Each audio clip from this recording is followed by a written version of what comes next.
السلام علیکم۔ کراچی میں 3 منزلہ عمارت کی 2 بالائی منزلیں گر گئیں۔ عمارت زمین بوس ہونے سے متعدد افراد ملبے تلے دب گئے۔ کیا آپ حالات حاضرہ سے آگاہی حاصل کرنا چاہتے ہیں؟ خبر کے پیچھے چھپے اصل حقائق جاننا چاہتے ہیں تو ابھی سبسکرائب کیجئے جلمل پاکستان کو اور ساتھ ہی گھنٹی کے نشان پر کلک کر دیں۔ آپ کو بتاتے چلیں کہ پٹیل پاڑہ میں عمارت اچانک زمین بوس ہو گئی۔ عمارت کے ملبے تلے دب کر ایک شخص جاں بحق ہو گیا جبکہ خاتون سمیت 4 زخمیوں کو نکالا گیا۔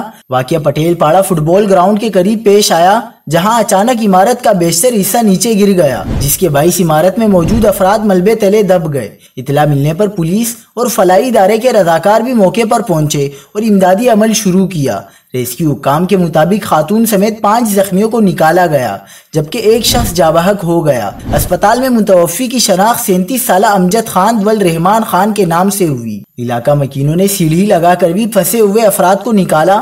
ایس پی ایسٹ کا کہنا ہے کہ عمارت گرنے کی وجوہات جاننے کے لیے بھی تحقیقات کا آغاز کر دیا گیا ہے۔